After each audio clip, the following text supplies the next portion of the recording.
Muito boa noite a todos. Estamos de volta com o nosso programa Alfredo Scaff Convida.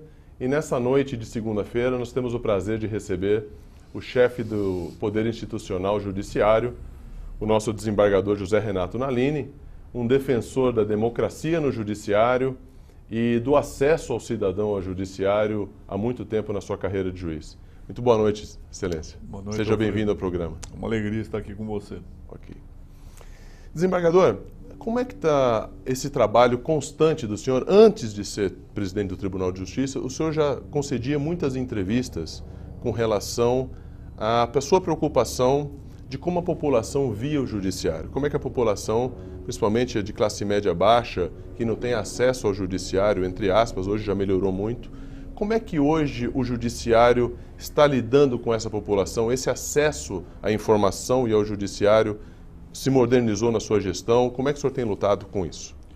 Alfredo, a questão é bem complexa, porque a população chama de justiça um equipamento bastante ampliado, ou seja, desde a polícia, o Ministério Público, o sistema penitenciário, tudo isso é considerado justiça, não é? Agora, se nós separarmos o judiciário desse núcleo e confiarmos nas pesquisas, nós vamos verificar que a justiça não anda muito bem colocada como instituição confiável. Por quê? O acesso à justiça se faz através de um advogado, de um profissional que é o único que tem o monopólio da capacidade postulatória. Isso, de certa maneira, inibe a pessoa mais simples, não é? Que gostaria de relatar com a sua própria linguagem, de uma forma coloquial, o que a aflige, e ela vê a sua dor, o seu prejuízo, a sua perda transformada numa peça técnica da qual ela é depois completamente excluída, não é? E como é que está a legislação, doutor Nalini? Porque eu acredito realmente que nós precisamos desafogar o judiciário. Porque o acesso à justiça não pode afogar o judiciário. Senão nós temos dois princípios que não vão combinar. Eu tenho acesso à justiça, mas vai demorar demais. Então, de que adianta você ter acesso à justiça? Como é que fica a legislação? Porque nós precisamos de uma legislação federal que imponha o seguinte, um exemplo, a conciliação vai ajudar muito, mas ela tem que ter força legal. E também a arbitragem, né, doutor Nalini? Como é que está a arbitragem? Como é que a arbitragem ela está andando com o poder dos juízes? Quer dizer, existe uma lei de arbitragem, mas precisa ser aprimorada, né? A arbitragem é muito antiga, não é? E a arbitragem nunca foi considerada uma alternativa extrajudicial, porque ela é judicializada. Eu confio mais nas outras alternativas que hoje estão sendo votadas no parlamento em estágio bem avançado, que é a lei da mediação obrigatória, da conciliação. Anterior ao acesso à justiça. Sim, e que abre espaço para que nós possamos nos valer da experiência anglo-saxônica de mais de 40 tipos de tentativa suasória, tentativa de composição da lide. Com celeridade, né? Sem o necessário ingresso à justiça.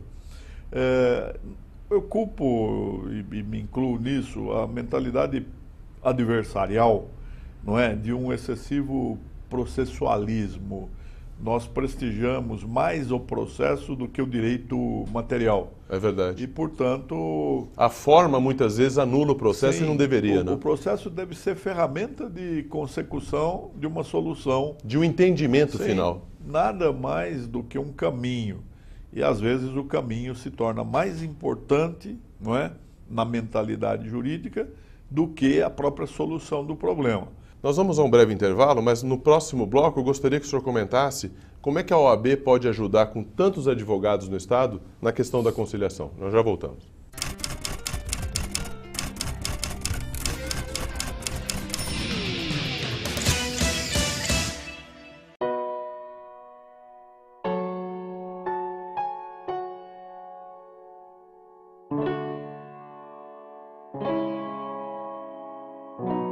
Luxo não é nada sem resistência.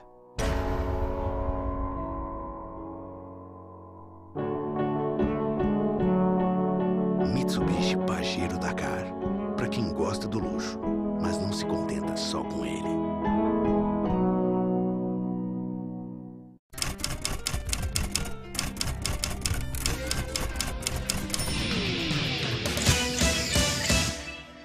Presidente, como é que a OAB, com tantos advogados, 250 mil advogados, eu tenho certeza que a OAB pode ajudar o judiciário nesse desafogamento, nessa questão da conciliação. Quem serão os conciliadores? Já está definido isso? Olha, isso já tem funcionado e a OAB tem trabalhado ao nosso lado através de um projeto chamado OAB Concilia, não é? Isso é importante. Bastaria, talvez, ao advogado se recordar de dois deveres que já constam no Estatuto da OAB, não é? O artigo 6º, ao prever os direitos, os deveres do advogado, e, portanto, os direitos do jurisdicionado, ele contempla a obrigação de se tentar a conciliação antes do ingresso em juízo. E o segundo próprio código, dever, né, desembargador? Sim, e o segundo dever, o inciso 2º do artigo 6º, fala em dissuadir a parte de entrar com aventura judicial, ou aquilo que nós chamamos de lide temerária. Litigância de má-fé, né? É dever do advogado persuadir a parte, dizer não adianta você ingressar em juízo, a orientação da jurisprudência majoritária é contra a sua pretensão, vamos tentar outra coisa. E isso não tem sido levado muito a sério, talvez porque a nossa formação seja aquela formação adversarial, né? Técnica de propositura forçada, inúmeras aulas de processo e nenhuma aula de negociação, É verdade. de técnicas de persuasão, de argumentação, não é, de pacificação. Mas então, eu acho que a conciliação, presidente, vai acabar levando o advogado a se aprimorar na questão negocial. sim, Porque se ele ganhar os mesmos honorários, Sim. deixar a parte feliz na conciliação, Claro. ele desafoga o judiciário para ele mesmo, não só para os claro. juízes. Não, e ele cria um liame de fidelização com a parte, né? Sim. Aquele que resolveu facilmente o seu problema passará a ser um conselheiro. E é isso que nós precisaríamos criar na cultura advocatícia. O advogado precisa ser um profissional da prevenção, aquele que você procura para um check-up jurídico, né? Aquele a quem você deve consultar obrigatoriamente antes de firmar um contrato, antes de celebrar qualquer avença, porque nós não podemos nos socorrer do advogado apenas quando a questão já está, a relação está esgarçada, está fissurada, está fraturada, não é? A partir daí é evidente que a solução fica muito mais difícil. Agora, como nós procuramos médico, dentista, outros profissionais em caráter preventivo, o advogado também precisa ser esse profissional. Agora, isso nós precisamos colocar na mentalidade das faculdades de direito, algumas já estão pensando nisso, há aqueles chamados nichos de excelência, não é? E a OAB também. E aí as demais entidades que congregam os advogados aqui em São Paulo, duas entidades muito dinâmicas, né? O IASP, que é a mais antiga entidade advocatícia, coincide a sua criação com o do próprio Tribunal de Justiça, o IASP tem 140 anos, e a ASP, que faz aquele acompanhamento das notificações, das comunicações, é um trabalho que todos os advogados se servem, né? Então, se nós contarmos com a colaboração desse grande universo, nós vamos melhorar o sistema justiça. E se nós melhorarmos o sistema justiça, Alfredo, não significa egoisticamente aliviar o judiciário dessa carga que hoje é quase insuportável de processo. A questão é muito mais séria, é muito maior. É formar uma cidadania apta a ter maturidade para discutir os seus próprios problemas, orientada assim por um advogado. Se acostumar a discutir. Mas se acostumar a discutir, porque se ela for treinada a discutir as suas questiúnculas, que hoje são subtraídas da sua autonomia e submetidas à heteronomia do judiciário, que na verdade é o Estado juiz que vai decidir sua vida, não deve ser assim, não é? Se nós acostumarmos a cidadania a ser mais madura, nós poderemos pensar na implementação da democracia participativa. Sim. E é o Brasil que vai melhorar. É verdade. É a República que vai dar um salto qualitativo. Presidente, eu gostaria que o senhor explicasse para quem não está nos assistindo como é que é comandar juízes.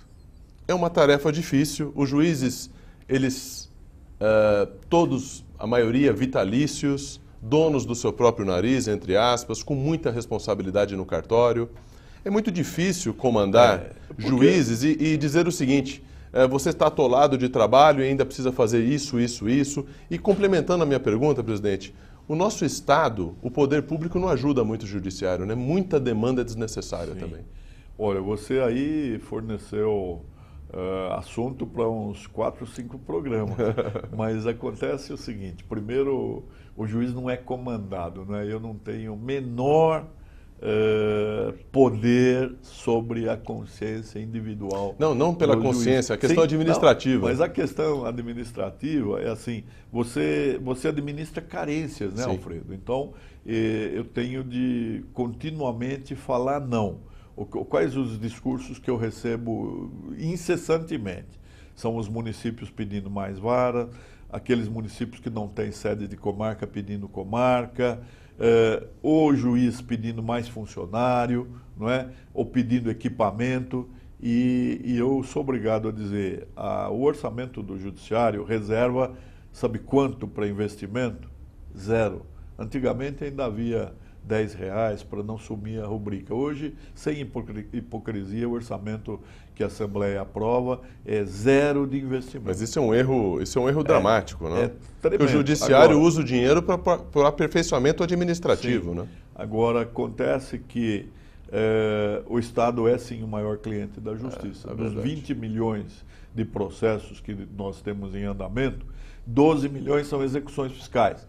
O mundo civilizado não manda cobrança da dívida ativa para o juiz. O juiz é um equipamento muito caro, muito sofisticado, para poder ficar cobrando multa de R$30 ou IPTU de R$80. Poderíamos ter outras sanções que não precisava chegar no juiz. Evidente, isso tem que ser cobrança administrativa. É verdade. Como corregedor, eu incentivei a utilização do cartório de protestos.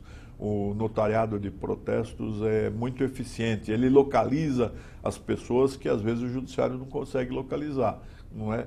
E isso aliviaria a justiça. Mas é muito difícil você convencer, não tanto os prefeitos, mas as procuradorias, que não querem abrir mão da verba de sucumbência e, portanto, não gostam de se servir dos tabelionatos de protesto. Então, a gente encontra boa vontade nas prefeituras, um pouco de obstáculo nas procuradorias, mas é uma questão de mentalidade. Sim. Eu acho que o povo é que tem de pensar, eu estou pagando uma conta elevada para um serviço que não atende às minhas expectativas. Onde é que está o defeito? É aí que entra o Conselho Consultivo e Interinstitucional, que é para ouvir a sociedade. Nós vamos falar isso depois do intervalo.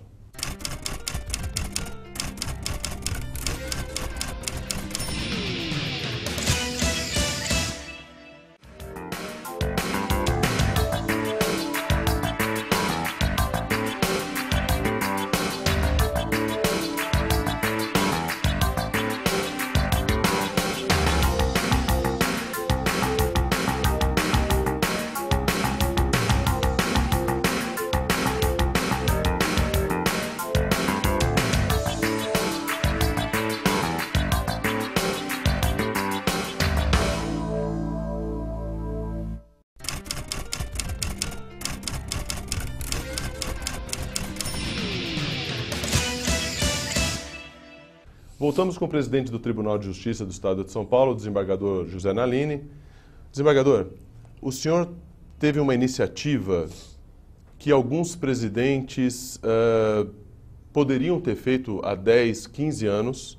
Isso teria melhorado muito a questão administrativa interior ao judiciário, né? Trabalhar o judiciário para dentro. Quer dizer, o que nós precisamos melhorar na nossa administração para gerar mais eficiência.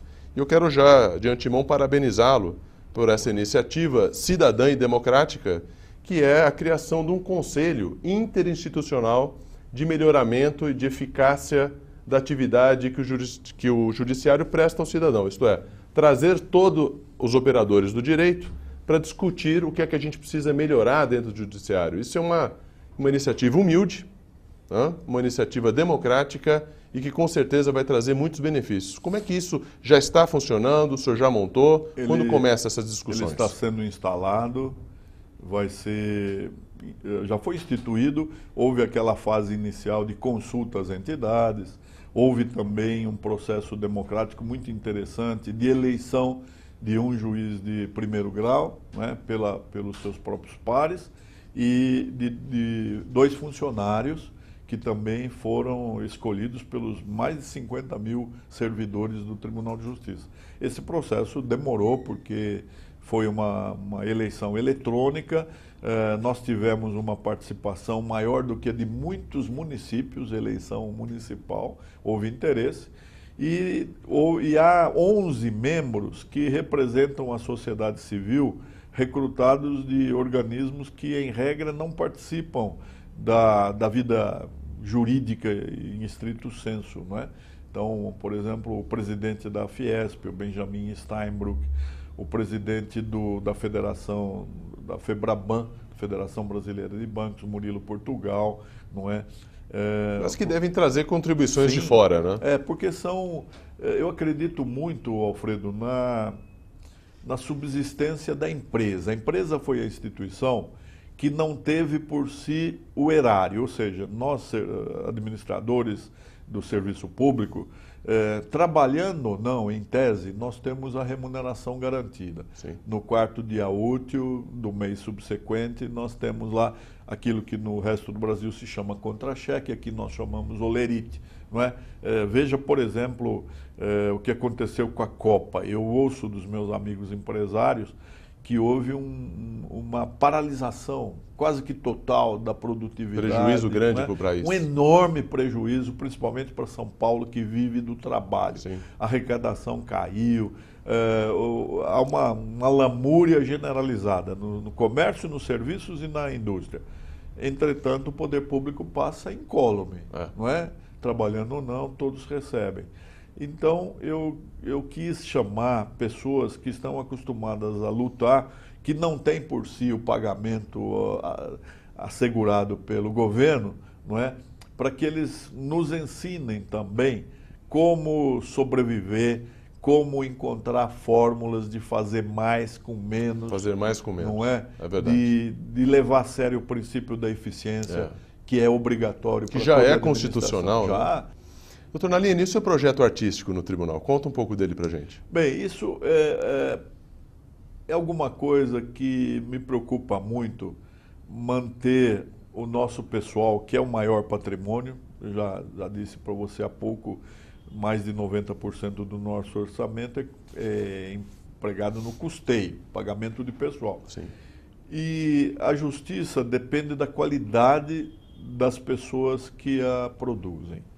Então, tanto os juízes como os servidores, eles precisam ser estimulados a criar um clima saudável de convívio. E uma metodologia de eficiência, Sim. né? Porque a eficiência é saudável, né, presidente? Você sabendo que aquilo que você faz é útil, está atendendo às expectativas, está resolvendo problemas alheios, você cresce por dentro, né? Você fica mais satisfeito. E a música, as artes plásticas, né? Desde fotografia, pintura, escultura, não é? A literatura, vão afinando esse instrumento que nós temos, que é a nossa consciência, que precisa estar funcionando em harmonia. E melhora o clima do trabalho, né? Tudo, né? Então, nós temos uma preocupação muito grande com a saúde completa do nosso pessoal. Então, foi assim que nós começamos. O sistema de saúde dentro do judiciário cresceu bastante, está sendo eficiente, mas nós também procuramos fazer ginástica laboral, fazer exercícios para dar um hiato naquela rotina mecânica, não é, que ainda existe, seja no processo físico, seja no processo eletrônico. E nós estamos abrindo oportunidade para que os nossos artistas que estariam ali em potencial, limitados a uma vida íntima, sem se mostrar, que eles têm hoje coragem de se mostrar, né? Então fizemos, por exemplo, colocar para fora essa arte toda. Concurso de contos pelo Twitter com 140 toques, não é? Concurso de fotografias pelo Instagram, que é um veículo das redes sociais que está ganhando corpo através de uma imagem e poucas palavras você transmite uma mensagem, não é? Porque as pessoas, quando gostam, elas trabalham muitas horas, muito além daquilo. É verdade. Que seria não fica olhando no relógio para terminar o expediente. Não, se elas estão felizes, elas continuam. E vão para casa pensando nisso. Aliás, foi pensando nisso também que nós instituímos o home office, né? No Tribunal de Justiça está funcionando, ainda em caráter experimental, mas com excelente retorno, né? Porque numa cidade como São Paulo, Alfredo, você passa 4 horas no trânsito. Então, se você puder propiciar a um servidor que merece confiança, que ele fique, por exemplo, 2 dias por semana em sua casa, a produtividade tende a aumentar. E ele será alguém muito mais satisfeito, não porque ficou em casa, mas porque alguém confiou nele. E é um fenômeno mundial, isso já está acontecendo no mundo inteiro. E você contribui, ainda que minusculamente, com a redução desse caos do trânsito que esta semana o Fantástico mostrou. Importa para o Brasil uma perda anual de 98 bilhões de reais nas grandes capitais. Dava para construir muito fórum, hein? Não é? É verdade. Nós já voltamos com o nosso último intervalo.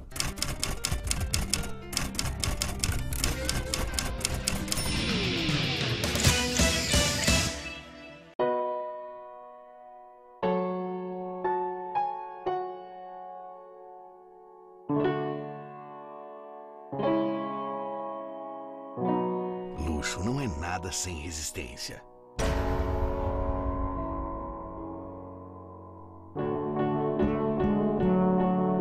Mitsubishi Pajero Dakar. Para quem gosta do luxo, mas não se contenta só com ele.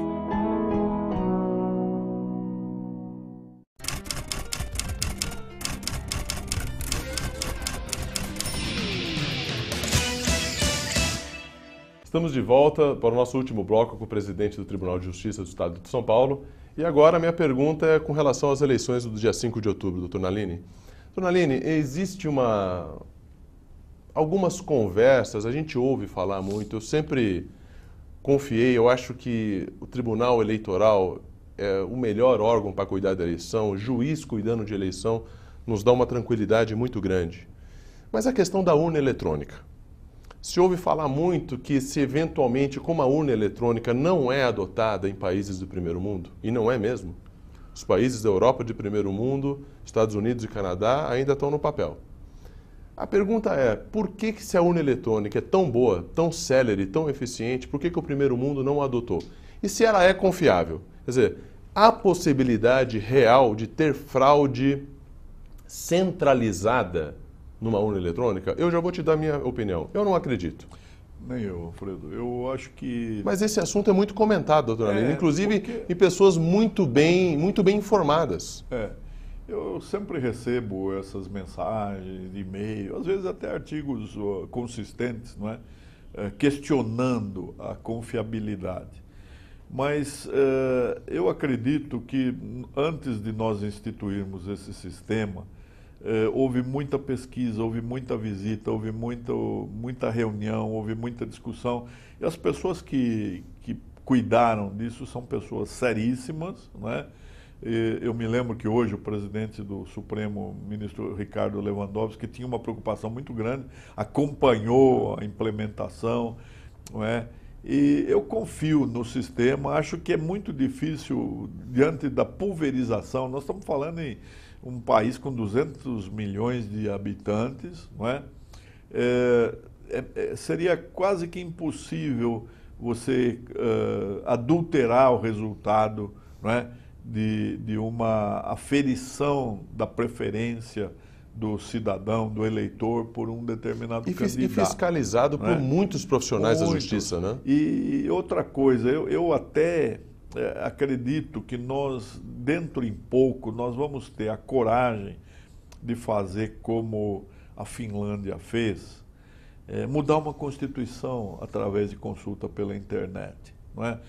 Fazer uma eleição como essa para cargos majoritários, sem a necessidade dessa movimentação caríssima de convocar as pessoas fisicamente a se deslocarem até um determinado local, convocando a cidadania a trabalhar, fazendo com que haja um aparato de estratégia para que num dia nós colhamos essa opinião.